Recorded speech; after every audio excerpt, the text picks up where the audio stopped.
நாம் இந்த வழிபாட்டை ஆரம்பிக்கப் போகிறோம். நமது ஆரம்பம் பிதா, குமாரன், பரிசுத்த ஆவியாகிய திரியேக நாமத்தில் உள்ளது. ஆமென். நாம் கண்களை மூடி ஆண்டவரை நோக்கி மன்றாடுவோம். எங்கள் அன்பின் நல்ல கடவுளே, ஆசீர்வாதம் மகிழ்ச்சி நிறைந்த இந்த காலை வேளையிலே கர்த்தாவே உம்முடைய சமூகத்தை நோக்கி நாங்கள் உம்முடைய பிள்ளைகளாக இந்த வழிபாட்டுக்குள்ளாக உம்மை நோக்கி மன்றாடி ஜெபித்து எங்களுடைய வாழ்விலே ஆண்டவர் செய்த கிருபைக்காக நன்றியோடு நினைக்கிறோம் சுவாமி. அன்பின் கடவுளே, இந்த காலை வேளையிலே சிலுவை என்கிற பாதைக்கு முன்பாக நாங்கள் பயணித்து கொண்டிருக்கிறோம். சிலுவையை சுமக்க வேண்டியவர்களாக நாங்கள் இந்த சிலுவை இயேசுவுக்கு முன்பாக கொடுக்கிற போது இந்த சிலுவையை நாங்கள் சுமக்க வேண்டும் என்பதையே, ஆண்டவர் சுமக்கக்கூடாது என்பதையே வழியாக ஆண்டவர் சுமந்த சிலுவுக்கு முன்பாக அவரை போற்றி என்னுடைய பாவத்தை அறிக்கை செய்வதற்கு ஒரு விசையாய் ஆண்டவர் இந்த 40 நாட்கள் வழியாக தந்து வருகிறீர் சுவாமி. இந்த வழிபாட்டுக்குள்ளாக எங்களை தாழ்த்துகிறோம். கர்த்தருடைய தெய்வீக வார்த்தைக்கு முன்பாக வசனத்தோடு ஆண்டவரே எங்கள் வாழ்வை கொடுத்தவருக்கு நன்றியோடு நினைக்கிறோம் என்பதையே இந்த வழிபாட்டுக்குள்ளாக எங்களை வழிநடத்தும் சுவாமி. அன்பின் கடவுளே, இந்த வழிபாட்டை காண்கிறவர்களுக்காக நாங்கள் வேண்டுகிறோம். கர்த்தருடைய தெய்வீக கரத்தினாலே ஆசீர்வாதமாய் இந்த வழிபாட்டையே நீர் ஆண்டவரை ஆசீர்வதிக்கும்படியாய் வேண்டுகிறோம் சுவாமி. இந்த வழிபாடு தொடக்கம் முதல் முடிவரை உடைய தெய்வீக பிரசன்னத்தினாலே வழிநடத்த வேண்டும் என்று இந்த ஜெபத்தை இயேசு கிறிஸ்துவின் நாமத்தினாலே வேண்டிக் கொள்கிறோம் கர்த்தாவே. ஆமென். நாம் ஆண்டவரை போற்றும்படியாய் தனிப்பாடல் வழியாக கடவுளை நாம் போற்றுவோம். தனிமையின் பாதையிலே தகப்பனே உம் தோளில் சுமந்ததை நாம் மறப்பேனோ என்கிற பாடல் வழியாக நம் ஆண்டவரை போற்றி பாடுவோம். தனிமையின் பாதையில் தகப்பனே உம் தோளில் சுமந்ததை நான் மறப்பேனோ, சுமந்ததை நான் மறப்பேனோ. தனிமையின் பாதையில் தகப்பனே உம் தோளில் சுமந்ததை நான் மறப்பேனோ, சுமந்ததை நான் மறப்பேனோ. எத்தனை அன்பு என்மேல், எத்தனை பாசம் என்மேல், எத்தனை அன்பு என்மேல், எத்தனை பாசம் என்மேல், இதற்கீடு என்ன தருவேன் நான், இதற்கீடு என்ன தருவேன் நான், இதற்கீடு என்ன தருவேன் நான், இதற்கீடு என்ன தருவேன் நான். தனிமையின் பாதையில் தகப்பனே உம் தோளில் சுமந்ததை நான் மறப்பேனோ, சுமந்ததை நான் மறப்பேனோ. சோர்ந்து போகும் நேரங்கள் எல்லாம் மார்போடு அணைத்து கொண்டீரே, சோர்ந்து போகும் நேரங்கள் எல்லாம் மார்போடு அணைத்து கொண்டீரே. கண்ணீரை கணக்கில் வைத்தீரே, ஆறுதல் எனக்கு தந்தீரே. ஏன் கண்ணீரை கணக்கில் வைத்தீரே, ஆறுதல் எனக்கு தந்தீரே.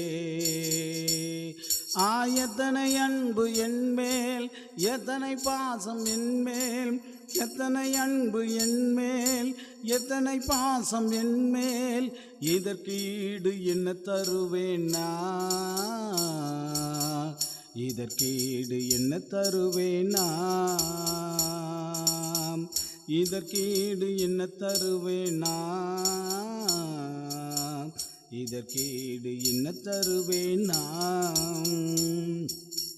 தனிமையின் பாதையில் தகப்பனே உம் தோளில் சுமந்ததை நான் மறப்பேனோ, சுமந்ததை நான் மறப்பேனோ? உடைக்கப்பட்ட நேரங்கள் எல்லாம் அடைக்கலம் எனக்கு தந்தீரே.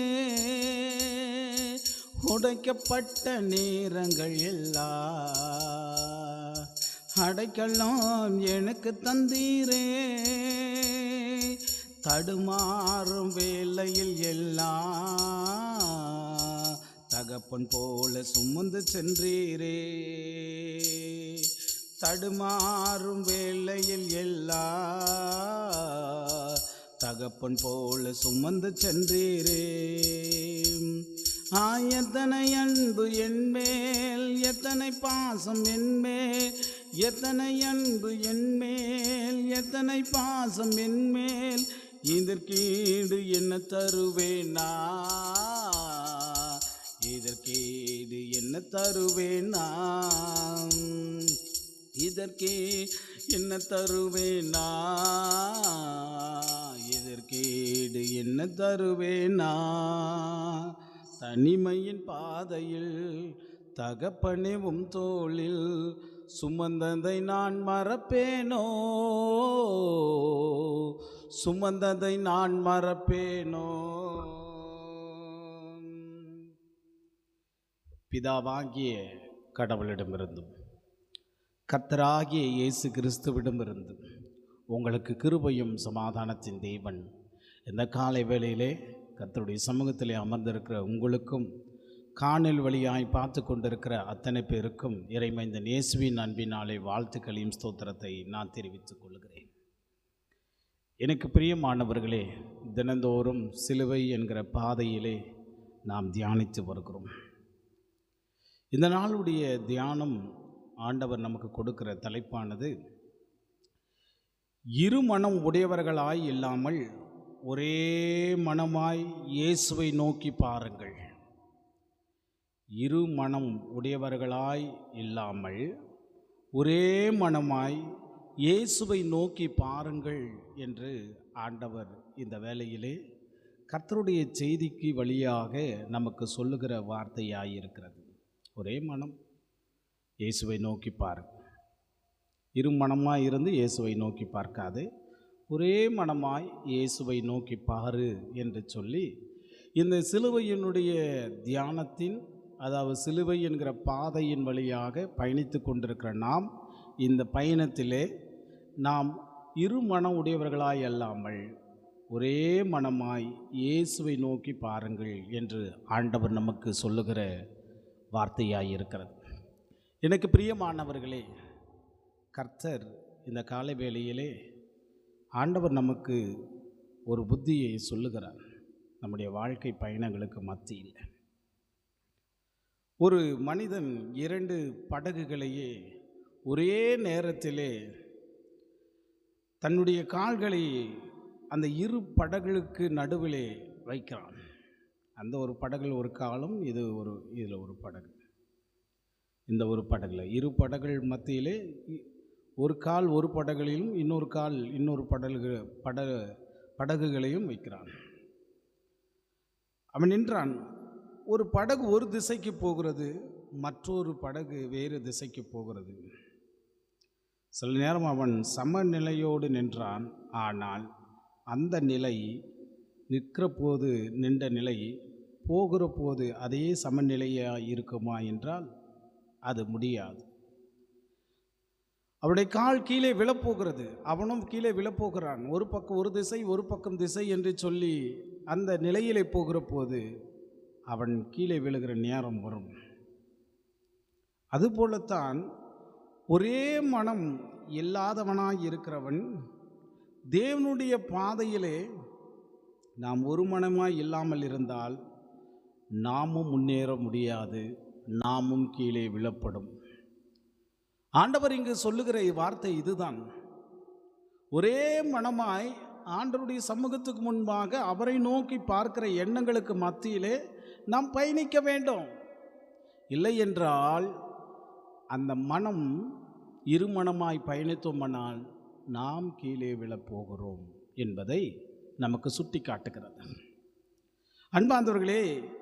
இருமனம் தேவனுக்கு பிடிக்காது, கடவுளுக்கு பிடிக்காது.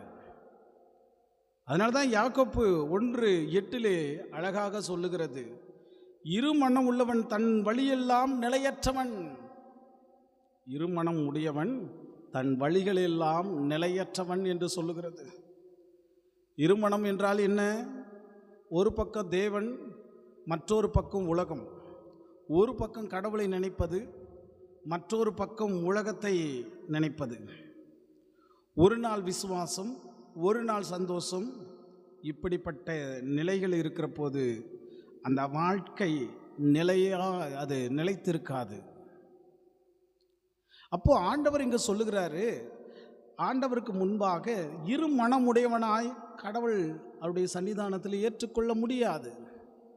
ஒரே மனவனா, ஒரே சிந்தனையாய் ஆண்டவரை நோக்கி பார்க்கிறவர்களாய் இருக்க வேண்டும் என்பதுதான். வேதாகமத்திலே கூட ஒரே மனமாய் இருந்தவர்கள் இருக்கிறார்கள்.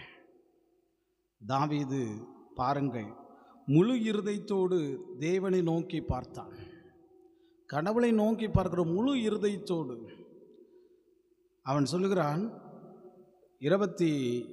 சங்கீதம் 27ஆம் அதிகாரத்திலே பார்க்கிற போது 27:4 வசனத்திலே நாம் பார்த்தோமானால் ஆண்டவர் இந்த இடத்துல இந்த சங்கீதக்காரனுக்கு வழியாக சொல்லுகிறார்.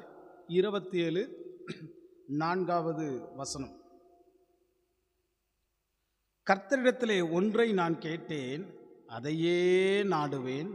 நான் கர்த்தருடைய மகிமையை பார்க்கும்படியாகவும் அவருடைய ஆலயத்தில் ஆராய்ச்சி செய்வதாகவும் நான் என் ஜீவனுள்ள நாளெல்லாம் கர்த்தருடைய ஆலயத்திலேயே தங்கியிருப்பதை நாடுவேன் என்று சொல்லுகிறான். இங்கே என்ன சொல்லுகிறார்னா, கர்த்தருடைய சந்நிதியில் வாசம் செய்ய வேண்டும் என்பதையே என்னுடைய விருப்பம். என் உள்ளம் ஒரே ஒரு எண்ணத்தோடு இருக்கிறது. நான் கடவுளுடைய ஆலயத்துக்கு முன்பாக, அவருடைய சன்னிதானத்துக்கு முன்பாக இருப்பது தான் என் உள்ளம் என்று நினைக்கிறார். பாருங்க, அவனுடைய ராஜ்யம் முக்கியம் இல்லை, அவனுடைய ராஜ்யம் முக்கியம் இல்லை, அவன் ஆளுகை செய்கிற ராஜ்யம் முக்கியம் இல்லை. ஆனால் தேவனுடைய சந்நிதி தான் முக்கியம். அப்போ அவன் ஒரே மனமாய் தேவனை தேடி கடவுளுடைய வாழ்விலே, கடவுளுடைய அன்பிலே நிலைத்திருந்த மனதின் மத்தியிலே அவனை கடவுள் உயர்த்துகிறதை பார்க்க முடிகிறது. இரண்டாவது சொல்கிறது, தானியேலுடைய விசுவாசத்தை பார்க்கிறோம். எந்த சூழ்நிலையிலும் அவன் மாறாத விசுவாசம். தானியேல் 6ஆம் அதிகாரம் 10வது வசனத்தில் பார்க்கிற போது அவன் தினமும் 3 வேளை ஜெபித்தான் என்று பார்க்க முடிகிறது. தினமும் 3 வேளை ஜெபித்தான். சட்டத்தின் முன்பாக சிங்கத்தின் குழிக்குள்ளாக இருந்தான், கெபிக்குள்ளாக இருந்தான். சட்டம் இருந்தாலும் சிங்க குழியில் இருந்தாலும் தானியேல் இருமனமாய் இல்லை, ஒரே மனமாய் தேவனுடைய நாமத்தையும் ஒரே மனதாய் அவனுடைய இருதயம் ஆண்டவரை நோக்கி பார்த்தது. முடிவு, தேவன் அவனை காத்தார். தேவன் அவனை காத்தார். சிங்கத்தினுடைய வாயை கட்டி போட்டார். தேவன் அவனை காட்டினார். மூன்றாவது பார்த்தோம்னால் பேதுரை பார்க்க முடிகிறது. மனமாற்றத்திற்கு பிறகு பார்த்தோம்னால் அப்போஸ்தலர் 4ஆம் அதிகாரம் 19வது வசனத்தில் தேவனுக்கு கீழ்ப்படிவதே சரி என்று சொல்லி அவன் உள்ளம் பேசியது. ஒரே மனமாய் அவன் மனமாற்றத்துக்கு முன்பாக இருமனம் உடையவனாய் இருந்தான். ஆனால் அவன் மனமாற்றம் அடைந்த பிறகு ஒரே மனம், ஒரே சிந்தனை இருந்தது. ஆரம்பத்தில் பேதுரு தடமாறினான், பின்னர் ஒரே மனதாய் இயேசுவை நோக்கி பார்த்தான். அப்பொழுது தேவன் அவனுடைய பலவண்ணமாய் கடவுள் பயன்படுத்தினார் என்று பார்க்க முடிகிறது.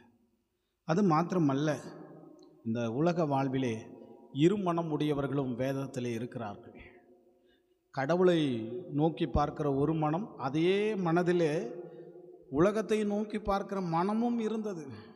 நாம் பார்க்கிற லோத்துடைய மனைவி, ஆதியாகமம் 19ஆம் அதிகாரம் 26வது வசனத்திலே அவள் உப்பு தூணால் அவளுடைய நிலை மாறினது. கடவுள் அந்த பட்டணத்தை அழிக்கிறேன் என்று சொல்லி லோத்துக்கு சொல்லுகிறார். அதுக்கு முன்பாக லோத்துடைய குடும்பம் எவ்வளோ சின்னப்பணமாய் ஆனது. அந்த பாவத்தின் விளைவில் அந்த குடும்பத்தையே அவருடைய வீட்டையும் இடித்து, வீட்டுக்குள்ளே கதவை இடைத்து அத்தனையும் நிலையிலே அவர்கள் அவமானப்படுத்தினார்கள். தேவனுடைய கோபம், எரிச்சல் வந்தது. தேவன் சொல்லுகிறார், இந்த பட்டணத்தை விட்டு நீ கடந்து போ, இந்த பட்டணத்தை உன்னுடைய குடும்பத்தோடு நீ கடந்து போ, ஆனால் பின்னிட்டு திரும்பி பார்க்காதே என்று சொல்லி லோத்து குடும்பத்துக்கு சொல்லுகிறார். ஆனால் லோத்துடைய மனைவியோ அவருடைய மனம் ஒரு மனமும் இல்லாமல் இரு மனம் இருந்தது. எனவே உடல் முன்னே போனது, மனம் பின்னே உலகத்தை பார்த்தது. இரு மனம் அழிவுக்கு வரும் என்று சொல்லப்படுகிறது. அது மாத்திரமல்ல, இஸ்ரவேல் ஜனங்கள் நாம் பார்த்தோமானால் யாத்திரையாகும் 32ஆம் அதிகாரத்திலே 1வது வசனத்திலே தங்கள் காளைகளை செய்தார்கள். அப்போது கடவுளுடைய நம்பிக்கை வேற, அவர்கள் இன்னொரு நம்பிக்கையை அவருடைய உள்ளம் கொண்டு வந்தது. தேவனை பார்த்த கண்கள் அதே சிலை வணக்கம் செய்கிற கண்களாய் மாறினது. ஒரே மனம் இரு மனமாய் மாறுகிறது. ஒரு பக்கம் தேவன், இன்னொரு பக்கம் விக்கிரகம். இரு மனம். தேவனுக்கு கோபம் வருகிறது, கடவுளுக்கு கோபம் வருகிறது. அப்போது நம்முடைய வாழ்க்கையில் கடவுளை பார்க்குறோம், அதே உலகத்தார் இருக்கிற எண்ணங்களுக்கு மத்தியிலே அதே வழிபாடை நாம் பார்க்கிறோம். அப்போ கடவுளுக்கு கோபம் வருகிறது. என் அன்புக்குரியவர்களே, இருமனம் உடையவர்களாக இருக்க வேண்டாம். இன்னொரு சம்பவத்தை சொல்லுகிறேன். யூதாஸ் காரியத்து மத்தேயு 26ஆம் அதிகாரம் 14 முதல் 16 வரை பார்த்தோமானால், இயேசுவோடு அவன் நடந்தான், இயேசுவோடு உண்டினான், இயேசுவோடு உறவாடினான், இயேசுவின் அன்பிலே கலந்தான். இயேசு எங்கெங்கெல்லாம் போகிறாரோ அங்கெல்லாம் அவனும் போனான். பாருங்கள், வெளியிலே சீடத்துவம், உள்ளங்களில் துரோகித்தனம் என்று பார்க்க முடிகிறது. அவனுடைய எண்ணம் பாருங்கள், இயேசுவோடு இருக்கிற போது இயேசுவோடு இருக்கிற மனம் வெளித்தோற்றமாய் இருந்தது. ஆனால் அவனுடைய உள்ளான தோற்றம் இந்த உலகத்தினுடைய சம்பாஷங்களுடைய காரியங்கள் தான், அதுதான் என்கிற ஆசீர்வாதம் என்று நினைத்து உள்ளத்திலே நினைத்தான். நேரம் வருகிற போது சரியான நேரத்தில் உடனிருந்து இயேசுவை காட்டி கொடுக்கிறான். என் அன்புக்குரியவர்களே, இருமனம் இருந்தால் உன்னுடைய வாழ்க்கை நாசமாக மாறும், அழிவுக்கு பாதையிலே கொண்டு போகும். இயேசுவை நோக்கி பார்க்கிற கண்களுக்கு முன்பாக அது உன்னை தாறுமாறான வழியிலே கொண்டு செல்லும். அந்த மனம் உன்னை ஒவ்வொரு நேரத்தில், ஒவ்வொரு பாதைக்கு முன்பாக, ஒவ்வொரு குழிக்கு முன்பாக நிற்க வைக்கும். எப்பொழுது அந்த மனதிலே தள்ள வேண்டும், எப்பொழுது அந்த மனதுக்கு முன்பாக உன்னை தள்ள வேண்டும் என்று சொல்லி அந்த இரு மனம் நம்மை தோண்டிக்கொண்டே இருக்கும். ஆலயத்துக்கு வந்தால் தோத்திரம், வெளியில் போனால் ஆத்திரம் என்கிற சொல்லுகிற சூழலும் வரும். என் அன்புக்குரியவர்களே, ஆழமான சத்தியம் கடவுள் நமக்கு சொல்லுகிற, ஒரு மனம் இருந்தால் ஆசீர்வாதத்தை கொண்டு வரும், இரு மனம் இருந்தால் குழப்பத்தினுடைய வீழ்ச்சியை கொண்டு வரும். ஒரு மனம் இருந்தால் ஆசீர்வாதத்தை கொண்டு வரும், இரு மனம் இருந்தால் உன் குடும்பத்திலே ஆண்டவர் சொல்லுகிறார் வீழ்ச்சியும் கொண்டு வரும், சாபத்தையும் கொண்டு வரும். அதனால தான் மத்தேயு 6ஆம் அதிகாரம் 24வது வசனத்திலே ஆண்டவர் சொல்கிறார், 2 எஜமானுகளுக்கு சேவை செய்யாதே, 2 எஜமானுகளுக்கு சேவை செய்யாதே. ஆண்டவர் சொல்கிறார், தேவனுக்கு உலகம் ஒன்றாய் இருக்க முடியாது, கடவுளும் உலகம் ஒன்றாய் இருக்க முடியாது. நீங்கள் இப்பொழுது காலை வேளையிலே அதை தேர்வு செய்யுங்கள். கடவுள் ஒருவர்தான், கடவுள்தான் என்று சொல்லி, இந்த உலகம் எனக்கு பின்னே, இயேசு எனக்கு முன்னே என்று சொல்லி சொல்லுங்கள். அப்படி நம்முடைய வாழ்க்கையே கடவுள் இந்த நாளில் எதிர்பார்க்கிறார். இன்று நம்மிடத்தில் ஒரு கேள்வி, நாம் முழுமையாக தேவனை பின்பற்றுகிறோமா? முழுமையாக கடவுளை நாம் பின்பற்றுகிறோமா? அல்லது இரு மன உடையவர்களாய் நம்முடைய வாழ்க்கை இந்த நாள் வரையும் அதில் பயணித்து கொண்டிருக்கிறோமா? என் அன்புக்குரியவர்களே, சிலுவையிலே இயேசு நோக்கி பாருங்கள். அவர் முழுமையாக தன்னுடைய பிதா அனுப்பின நோக்கத்தை அவர் முழுமையாக அவர் பார்த்தார். லூக்கா 2ஆம் அதிகாரத்திலே 42வது வசனத்திலே பார்க்கிற போது, என்னுடைய சித்தம் அல்ல, அது உம்முடைய சித்தம் ஆகும் என்று சொல்லி அவர் ஜெபித்தார். கடவுளுடைய சித்தம் என்னவோ அதுதான் என்று சொல்லி நமக்கு உலகத்துக்கு முன்பாக அவர் காண்பித்தார். எனக்கு பிரியமானவர்களே, இந்த 40 நாட்களை நாம் பயணித்து கொண்டிருக்கிறோம். சிலுவை என்கிற பாதைக்கு முன்பாக ஒரே மனமாய் இயேசுவை நோக்கி பாருங்கள். இரு மனதாய் இருந்தால் விட்டு விடுங்கள். ஆண்டவரே, நான் இரு மனம் உடையவனாய் இருக்கிறேன் என்று சொன்னால் அதை விட்டு விடுங்கள். ஒரே மனமாய் இயேசுவை நோக்கி பாருங்கள். உங்களுடைய வாழ்க்கை நிலை மாறும். உன்னுடைய குடும்பம், உடைய சூழல் மாறும். கடவுள் எல்லாவற்றையும் கொண்டு வருவார். என்னை ஒரே மனம், ஒரே விசுவாசம், ஒரே ஆசீர்வாதம், தேவன் உங்களுடைய வாழ்வை வழி நடத்துவார். அப்படிப்பட்ட ஒரு வாழ்க்கை வாழ கர்த்தர் தாமே நம்முடைய வாழ்விலே அந்த சிலுவைக்கு நேராக இயேசு கொடுத்த ஒரே மனதோடு நம்முடைய வாழ்வை நாம் பயணிப்போம். இயேசு நம்முடைய வாழ்க்கையில் இருந்து நம்மை ஆசீர்வதிப்பார் என்கிற இந்த காலை தியானத்தின் வழியாக கடவுள் உங்களை ஆசீர்வதிப்பாராக. ஆமேன். எல்லாத்துக்கும் மேலான தெய்வீக சமாதானம் உங்களுடைய இருதயங்களும் சிந்தனைகளும் கிறிஸ்து இயேசுக்குள் வைத்து பாதுகாத்துக் கொள்வாராக. ஆமேன். நாம் கண்களை மூடி ஆண்டவரை நோக்கி மன்றாடுவோம். எங்கள் கர்த்தாவே, எங்கள் மனதை நீக்கி ஒரே மனமாய் உம்மை நோக்கி வாழ உதவி செய்யும். தாவீது, தானியேல் போல உறுதியான விசுவாசத்தை எங்களுக்கு தாரும். ஆண்டவரே, உமக்கு பிரியமான வாழ்க்கைக்கு முன்பாக எங்களை வழிநடத்தும் சாமி. ஒரு மனமுடையவனாய் இயேசுவை நோக்கி பார்க்கிற கண்களாய், இயேசு என்கிற அன்பிலே நிலைத்திருக்கிற ஒரு வாழ்வாய் எங்களுக்கு தாங்க சுவாமி. இந்த சிலுவை என்கிற தியானத்தின் வழியாக கர்த்தாவே நாங்கள் பயணித்து கொண்டிருக்கிறோம். இந்த பயணங்களுக்கு மத்தியிலே சிலுவை என்கிற ஒரே மனதை நோக்கி பார்க்கிற எண்ணங்கள் எங்களுடைய வாழ்க்கையிலே தாங்க சுவாமி. இரு மனம் உடையவனாய் எங்களுடைய வாழ்க்கையிலே அப்படிப்பட்ட நிலையில் இருந்தால் எங்களுடைய பாதை அழிவுக்கு கொண்டு போகும் என்பதையே கடவுள் இந்த நாள் திருவார்த்தையின் வழியாக எச்சரித்தது போல, ஆண்டவரே, இந்த எச்சரிப்பையே நாங்கள் கேட்டு ஒரே மனமுடையவனாய் இயேசுவை நோக்கி பார்க்கிற எண்ணங்களுக்கு முன்பாக நீங்கள் தாங்க சுவாமி. இந்த காணொலி வழியாய் பார்த்து கொண்டிருக்கிற அத்தனை பேருக்கும் அந்த ஆசீர்வாதத்தை தாங்க, அந்த ஆசீர்வாதத்தின் வழியை தாங்க சுவாமி. இந்த நாள் அப்படிப்பட்ட ஆசீர்வாதத்தை எங்களுடைய திருச்சபையினுடைய குடும்பங்களுக்காக நாங்கள் வேண்டுகிறோம் சுவாமி. ஒவ்வொருத்தரும் ஒவ்வொரு நிலையில் இருக்கிறார்கள். ஒவ்வொருத்தருக்கும் அதாவது சூழலுக்கு மத்தியிலே உம்முடைய கரம் ஆசீர்வதித்து அருளும்படியாய் வேண்டுகிறோம். கடவுளை நோக்கி பார்க்கிற எண்ணங்களை தாங்க. மனிதனை நோக்கி பார்க்கிற எண்ணங்கள் மனதில் ஏற வேண்டாம். இயேசுவை நோக்கி பார்க்கிற இடங்களில் இயேசுவை நோக்கி பார்க்க ஒரே மனமாய் ஆண்டவருடைய நோக்கி பார்க்கிற எண்ணங்களை தந்து உம்முடைய பிள்ளைகளை நீர் ஆசீர்வதிக்கும்படியாய் நாங்கள் வேண்டுகிறோம் சுவாமி. அன்பின் நிறைவா, இந்த காலை வேளையில் அப்படிப்பட்ட ஒரு ஆசீர்வாதத்தை எல்லோருடைய வாழ்வுக்கு முன்பாக நீர் தந்து வழிநடத்தும் சுவாமி. இந்த காலை வேளையிலே கண்ணீரோடு கவலையோடு தன்னுடைய ஆண்டவரை நோக்கி அவருடைய சமூகத்தை நோக்கி பார்க்கிற எண்ணங்களுக்காக நாங்கள் வேண்டுகிறோம் சுவாமி. அப்பா, இந்த நாளிலே இந்த காரியத்தை நான் துவங்குகிறேன். இந்த நாளிலே இதை நான் செய்ய போகிறேன். ஆண்டவரே, என் குடும்பத்துக்கு ஆக இதோ நான் செய்ய போகிற இந்த காரியங்கள் எங்களுக்கு வாய்க்க பண்ணும் சாமி என்று சொல்லி உம்மை நோக்கி மன்றாடுகிற போது, ஒரே மனமாய் ஆண்டவரை நோக்கி பார்க்கிற போது, கடவுளே, உம்முடைய கரம் உம்முடைய பிள்ளைகளை வழிநடத்தும் சாமி. ஒருவேளை இரு மனம் இருந்தால் மன்னித்து உம்முடைய தயவை அவர்களுக்கு நாடுகிற பாக்கியத்தை கொடுங்க சாமி. திருச்சபையின் பெரியவர்கள் முதல் சிறியவர்கள் வரையும் நீர் ஆசீர்வதிங்க. உடைய கரம் வழி நடத்துங்க.